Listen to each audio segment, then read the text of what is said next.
Hello friends, welcome back to my channel. आज की video में बहुत ही आसान और इजी तरीके से प्लाज़ो बनाना बताने वाली हूँ, और एक सिलाई वाला प्लाज़ो भी आप इसे कह सकते हैं। आज इस वीडियो में मैं आपको इसकी कटिंग और स्टिचिंग दोनों ही बताऊंगी, जो कि बहुत ही जल्दी हो जाती है और बहुत ही आसानी से हो जाती है। तो इसके लिए मैंने यहाँ पर 2 मीटर का कपड़ा लिया है। अगर आपको 36 इंच तक की लंबाई बनानी है तो आप 36 से 38 इंच तक की लंबाई बनानी है तो आप 2 मीटर के कपड़े में आसानी से बना सकते हैं। तो देखिए, सबसे पहले आप कपड़े को इस तरीके से खोल लीजिए और इसको आपको उल्टा करके बिछाना है। खोल करके मैं सबसे पहले इसको बिल्कुल बीचों बीच में से इस तरीके से मोड़ लूँगी, और बीच में कोई भी सिलवटे, कोई भी सिकुड़न ना रहे, इसको आपको इस तरीके से बिछाना है। अब देखिए, इसको हमने बिल्कुल बीचों बीच में से मोड़ लिया है। अब इसको हम एक बार और इस तरीके से लंबाई में मोड़ेंगे, और इसको आपको अपने बॉटम के हिसाब से ही मोड़ना होगा। यहाँ पर मैंने तकरीबन 13 इंच लिया हुआ है इसे, और 2 इंच मैंने एक्स्ट्रा रखा है, जिससे कि हमारी सिलाई वगैरह का मार्जिन भी आ जाएगा। और ये कपड़ा मेरा 4 फोल्ड में हो गया है, जिससे कि मेरे दोनों पैर के लिए प्लाज़ो का कपड़ा अलग से निकल जाएगा। सबसे पहले हम ऊपर से एक सीधा निशान लगा देंगे इस तरीके से, जिससे कि जो भी ऊपर आड़ा कपड़ा है वो भी सीधा हो जाएगा। अब यहाँ पर हमें अपने मेजरमेंट के अकॉर्डिंग निशान लगाना है। तो यहाँ पर आपको केवल 3 नाप पता होने चाहिए। एक तो आपकी लंबाई, तो लंबाई हमारे पास यहाँ पर 36 इंच है, और आपका हिप का नाप, तो हिप यहाँ पर हमारे पास अगेन 36 इंच है, और उसके बाद में आपको अपना बॉटम का नाप लेना है। यहाँ पर आपको अपने हिप के अकॉर्डिंग निशान लगाना है, और जो हम लास्टिक डालते हैं वो हम कमर के हिसाब से डालते हैं। तो सबसे पहले यहाँ पर हम बेल्ट के लिए नाप लगाएंगे, उसके बाद में हम लंबाई का निशान लगाएंगे। तो बेल्ट के लिए मैं यहाँ पर 2 इंच पर निशान लगा रही हूँ, 2 इंच की चौड़ाई। तो एक सीधा निशान बना लेंगे इस तरीके से। तो ये हो गया हमारा बेल्ट का नाप, और इसके नीचे से आपको अपनी लंबाई के निशान लगाने हैं।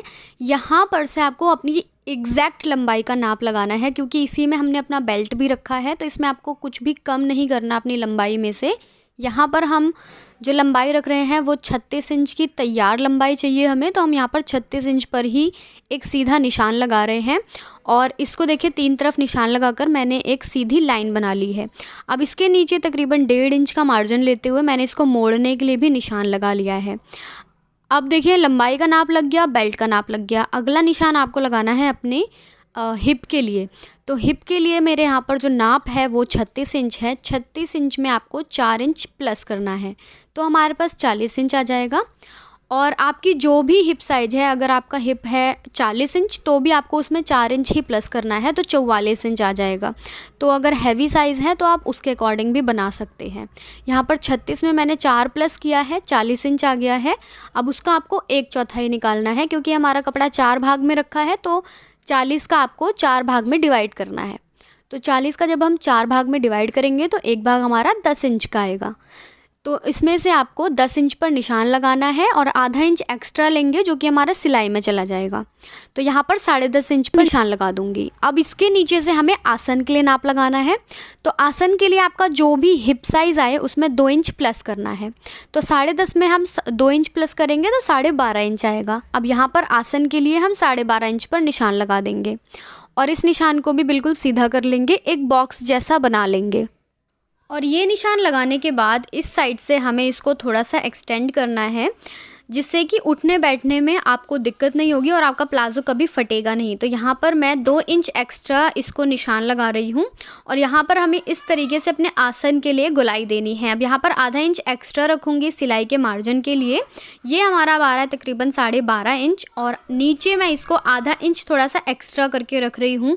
थोड़ा सा हमारा घेरा आ जाएगा। आप इस घेरे को अपने अकॉर्डिंग कम ज़्यादा कर सकते हैं। तो नीचे वाला घेरा मैंने 13 इंच रखा है। अब ऊपर वाले निशान को और नीचे वाले निशान को आपको साथ में मिलाना है। तो ये मैंने यहाँ पर लेग शेपर वाला स्केल ले लिया है, और इससे ना अच्छी सी शेप भी आ जाती है आपके प्लाज़ो में, और आपका प्लाज़ो जो है वो फटेगा नहीं कभी भी। तो इस तरीके से निशान लग गया हमारा पूरा नीचे तक, और इसके बाद में ये हो गए हमारे सारे निशान। तो ये देखें, ये हमारा बेल्ट का नाप है जो कि हमारा 2 इंच था। हिप का निशान है हमारा 10.5 इंच पर, आसन है 12.5 इंच, और नीचे वाला जो बॉटम है वो हमारा 13 इंच है। जो एक्सटेंड करा था वो हमने 2 इंच करा है। इन सभी निशानों को मिला लिया है। अब इन्हीं निशानों को फॉलो करते हुए आपको कटिंग कर लेनी है।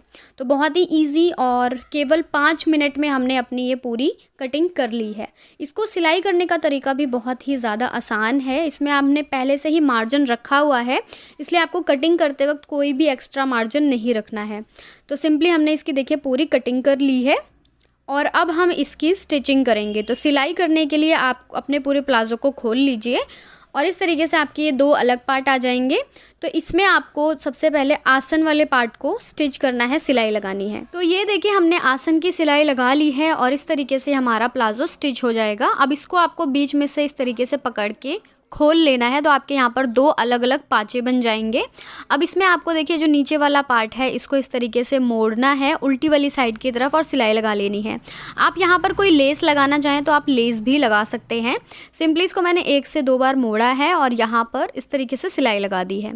तो ये देखिए हमारा बॉटम भी फोल्ड हो गया है। अब इसमें आपको एक आखिरी स्टिच लगाना है जो कि हमारा पूरा बंद हो जाएगा, जिससे हमारा प्लाज़ो तो आसन वाले पार्ट से पूरा नीचे से मिलाकर आसन वाले पार्ट को पूरा गुलाई में यहाँ पर इस तरीके से आपको सिलाई लगाना है। पूरे में सेंटर पर देखिए हमने सिलाई लगा ली है और ये हमारा कुछ इस तरीके से पूरा आपस में स्टिच हो जाएगा।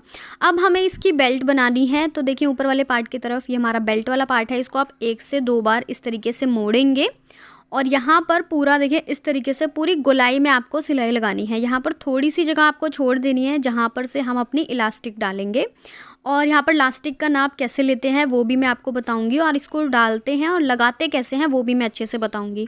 अगर आपको इसकी एक अलग सेपरेट वीडियो देखनी है तो आप मुझे कमेंट्स कर सकते हैं। तो ये देखिए मैंने पूरे में सिलाई लगा ली है। यहाँ पर थोड़ा सा इतना पार्ट मैंने एक्स्ट्रा छोड़ दिया है। अब मैंने ये इलास्टिक ली है, तकरीबन 2.25 इंच लंबाई की ये इलास्टिक है हमारी। अब यहाँ पर जो कमर है वो हमारी 30 इंच है। जो भी आपकी कमर है उसमें से आपको 4 इंच घटा देना है। तो यहाँ पर हमारे पास 30 में से 4 घटाएंगे तो हमारे पास 26 इंच आएगा। तो यहाँ पर 26 इंच की हमें यहाँ पर इलास्टिक रख करके लगानी है। 1 इंच एक्स्ट्रा ले रही हूँ क्योंकि हमारी ये सिलाई में भी चली जाती है।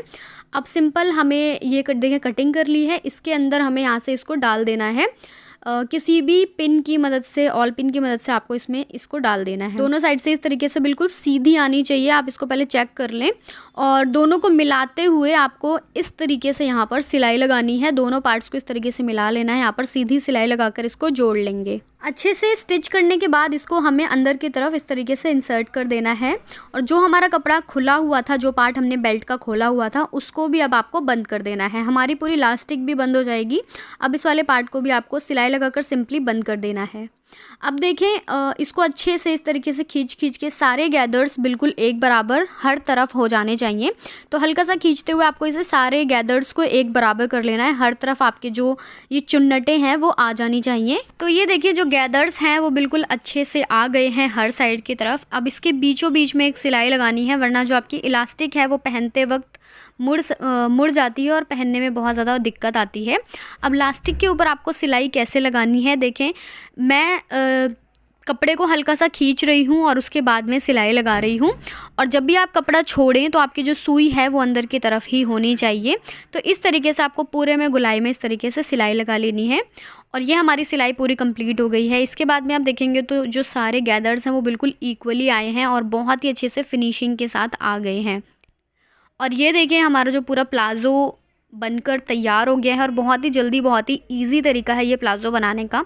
इस तरीके से आप 10 मिनट में अपना प्लाज़ो तैयार कर सकते हैं। पूरा कटिंग करने के बाद मैंने यहाँ पर वीडियो में आपको बताया तो पूरा 10 मिनट लगाया, अदरवाइज़ अगर मुझे वैसे बनाना होता तो ये और भी ज़्यादा जल्दी बन जाता। तो ये बिल्कुल सिंपल और ईजी कटिंग है प्लाज़ो की। आई होप कि आप लोग को समझ आया होगा।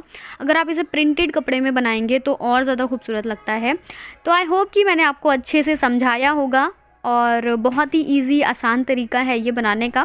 अगर कुछ भी ना समझ आए तो मुझे कमेंट्स में आप पूछ सकते हैं और आगे कुछ सीखना है तो आप वो भी मुझसे पूछ सकते हैं। तो यस गाइज़, मिलती हूँ मैं ऐसी ही अमेजिंग और न्यू वीडियो के साथ। तब तक अपना ख्याल रखिएगा और मुझे दुआओं में ज़रूर याद रखिएगा। बाय बाय, अल्लाह हाफ़िज़।